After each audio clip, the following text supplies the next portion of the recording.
નમસ્કાર બધાને। આજે આપણે સાંભળીશું સ્ત્રી વિશે કે જેને બસ નાનપણથી જ બધાને ખુશ રાખવાની જવાબદારી સોંપાઈ ગઈ હોય તેવો જ તેનો અવતાર છે। બધા તમને સ્વીકારે એ જ તમારા માટે ખુશીની વાત છે। બધા માટે જાત ઘસી નાખવાની એક દીકરી એટલે બસ જાણે એ દીકરીનું પોતાનું તો કંઈ અસ્તિત્વ જ નથી। એને નાનપણથી જ એવું શીખવવામાં આવે છે કે બધા માટે કામ જ કરવાનું, બધાની હામાં હા રાખવાની। તેને એવું તો શીખવવામાં આવતું જ નથી કે તારું પોતાનું પણ કંઈક અસ્તિત્વ છે, તને પણ સપના જોવાનો, તે સપના પૂરા કરવાનો અધિકાર છે, તારામાં પણ જીવ છે, તને પણ ગમો અણગમો એવું બધું હોય છે। એવું તેને નાનપણથી શીખવવામાં આવતું જ નથી। બસ તું બધાને સ્વીકારી લે, તને જે મળે એ તારા ભાગ્ય। આ વિષ દ્રષ્ટિકોણથી એને જીવવાનું મજબૂર કરી દેવામાં આવે છે અને દીકરી પણ પોતે સ્વીકારી લે છે કે આ હકીકતમાં આવું જ હોય છે કે હું તો નિરાધાર છું, પણ એવું હોતું જ નથી। જ્યાં દીકરી હું કે સ્ત્રી છું પોતે ખુશ હોય ત્યાં જ જીવવાનું પસંદ કરે, પોતાની મરજીથી જીવવા દો એટલે તમને તો ઊંચી સ્થિતિએ લાવી દે, પોતે પણ ઊંચી સ્થિતિએ આવે। આ એની મુખ્ય લાક્ષણિકતા છે જે હું તમને એક કહાની દ્વારા સમજાવવા માંગુ છું। એક વાત કહું, સાંભળો। એક પ્રદેશમાં રાજા રહેતા હતા। રાત્રે બીજા પ્રદેશના રાજાએ અચાનક હુમલો કરી આ રાજાને, જેનું નામ આર્થર હતું, તેને બંદી બનાવી પોતાના રાજ્યમાં લઈ ગયા અને તેને ફાંસી દેવાનો નિર્ણય પણ કરવામાં આવ્યો। પણ રાજા આર્થર સ્વભાવે સારા હતા, તેનું વર્તન દુશ્મનો પ્રત્યે પણ સારું હતું। એ વાત પેલા રાજા જે એનું અપહરણ કરીને લઈ ગયા હતા તેને ખબર હતી। બંદી બનાવનાર રાજાને ખૂબ ખાસ ખબર હતી। તેથી તે રાજાને દયા આવી અને તેણે આર્થરને એક શરતે છોડી મૂક્યા કે તમને 1 વર્ષના સમય આપવામાં આવે છે કે તમે જાણીને કહો કે સ્ત્રીને કેવું જીવન ગમે। તો રાજા કહે ઠીક છે, પણ રાજાએ પોતાના રાજ્યમાં આવી ઘરથી શરૂઆત કરી પોતાની પત્ની, માં, પુત્રી બધાને પૂછી જોયું કે સ્ત્રીને કેવું જીવન ગમે। તો બધાએ અલગ અલગ જવાબ આપ્યા, તેથી રાજાને તે જવાબ યોગ્ય ન લાગ્યો। પછી રાજા આર્થરે પોતાના રાજ્યમાં ઘણી સ્ત્રીઓને પૂછ્યું કે સ્ત્રીને શું ગમે, પણ ક્યાંયથી યોગ્ય જવાબ મળ્યો નહીં। તેથી રાજા આર્થર મૂંઝાણા કે હવે આખું વર્ષ પૂરું થવા આવ્યું છે, હવે કોને પૂછવું। ત્યારે ગામમાં બધાએ કહ્યું કે ગામની બહાર એક ડાકણ રહે છે, ઈ ડાકણને જે પૂછીએ તે બધા સાચા જવાબ જ આપે છે, તો તેને કહો। થોડી વાર તો રાજાને થયું કે હું શા માટે જાઉં ડાકણ પાસે, પણ મજબૂરી હતી કે 1 વર્ષની અંદર જવાબ દેવાનો હતો, નહીંતર ફાંસી મળે એમ હતું।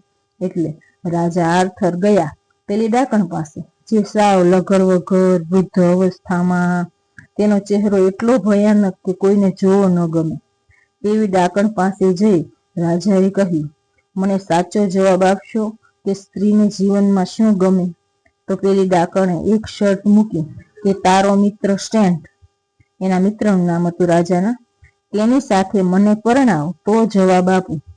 રાજા વિચારમાં પડી ગયા, મારા માટે, મારા જીવન માટે મારા મિત્રની જિંદગીનું બલિદાન ન આપું, એની જિંદગી ન બગાડું। મારો મિત્ર કેમ આની સાથે જીવન કાઢે, જેને નજરે જોવું પણ ગમે તેમ નથી। એમ વિચારી રાજા આર્થર પાછો આવ્યો, તેના મિત્રને વાત કરી કે તે ડાકણ તારી સાથે લગ્ન કરવાનું કહે છે, મારા માટે તારું જીવન બગડે એ યોગ્ય ન કહેવાય, એટલે હું પાછો આવ્યો। તો તેના મિત્રએ કહ્યું, તારું જીવન બચી જતું હોય તો હું તેની સાથે લગ્ન કરવા તૈયાર છું, જા હા પાડી દે। તો રાજા તે ડાકણ પાસે ગયા અને હા પાડી। પછી ડાકણના લગ્ન થયા। પેલા મિત્ર સાથે લગ્ન થયા પછી રાત્રે તે મિત્ર રૂમમાં ડરતો ડરતો ગયો કે હવે કેમ એનો ડાકણનો સામનો કરવો, એને જોતા પણ બીક લાગે, એની સાથે રાત કેમ કાઢી। ત્યાં તો અતિશય સ્વરૂપવાન સ્ત્રી એ રૂમમાં હતી। તો તે સ્ટેન્ટ જેનો મિત્ર હતો તે અચંબામાં પડી ગયો કે આમ કેમ। તો પેલી ડાકણ કહે, મને ડાકણ જાણીને પણ મારી સાથે લગ્ન કર્યા એટલે મારું આ અસલી રૂપ છે તે તમારી સામે રજૂ કરું છું। તો સ્ટેન્ટ તો ખુશ થઈ ગયો, પણ પછી ડાકણે કહ્યું કે મારું આ રૂપ 12 કલાક સુધી જ આવું રહેશે, 24 કલાક આવું નહીં રહે, અને 12 કલાક તો પેલી ડાકણ તરીકે જ બનીને રહીશ. તમે નક્કી કરો કે દિવસે 12 કલાક આવું સ્વરૂપનું રહું કે રાતના 12 કલાકમાં આ સ્વરૂપમાં રહું. તો સ્ટેન્ડ મૂંઝાયો કે રાતના 12 કલાક સુંદર સ્ત્રી કહું તો દિવસે આ સમાજના માણસોને, સગા સંબંધીઓને, બધાને, મિત્રોને કેવી રીતે ડાકણને બતાવું કે આ મારી પત્ની છે. બધા મારી હાંસી ઉડાવશે. અને જો દિવસના બહુ સુંદર સ્ત્રી કહું તો રાતે આ ડાકણ સાથે બદબૂદાર, કદરૂપી અને બીક લાગે તેવી છે એ ડાકણ સાથે કેવી રીતે આખી રાત કાઢવી. આવું વિચારી સ્ટેન્ડ મૂંઝાયો. પછી એણે થોડી વાર રહી અને ડાકણને કહ્યું કે મને કંઈ સમજાતું નથી શું કરવું ને શું નહીં. તમને ઠીક લાગે એમ કરો. તો તે ડાકણ ખૂબ જ સુંદર, આકર્ષક અને સ્વરૂપવાન સ્ત્રી હતી. તેણે હસીને કહ્યું કે તમે મને આ નિર્ણય લેવાનું કહ્યું, તેથી હવે હું 24 કલાક અને કાયમ આ સ્વરૂપવાન સ્ત્રીનું જ રૂપ રાખીશ. તે રાજાને આ જ જવાબ દેવાનો છે કે સ્ત્રીને તેવું જીવન જીવવા દેવું જેવું દરેક પોતે ઈચ્છે એવું. સ્ત્રીને ગમે છે. જ્યારે પેલા રાજાને જવાબ મળ્યો તો તેણે પણ રાજા આર્થરને સજા માફ કરી દીધી કે હા, આ જવાબ સાચો છે, તમારો યોગ્ય જવાબ છે કે જે સ્ત્રીને જેવું જીવન ગમે એવું તમે જીવવા દો એટલે એ તમારું જીવન પણ સ્વર્ગ બનાવી દેશે. એનું તો બનશે જ. એને ખોટી રીતથી તમને ગમે એવું જીવન જીવવાડી અને તમે એક ડાકણ, સ્વરૂપવાન સ્ત્રી હશે તો એ ડાકણને દંતે ભાળશે. એટલે પોતપોતાનું જીવન જીવવાનો બધાને હક છે. જો પુરુષને પોતાનું જીવન પોતાની ઈચ્છા પ્રમાણે જીવવાનો હક હોય તો સ્ત્રીને પણ પોતાનું જીવન પોતાની ઈચ્છા, પોતાની પ્રવૃત્તિઓ સાથે જીવવાનો ચોક્કસ હક છે. આ વાર્તા દ્વારા તમારે આ ખાસ શીખવું જોઈએ. અને મને ધ્યાનથી સાંભળવા બદલ તમારો ખૂબ ખૂબ આભાર. ધન્યવાદ.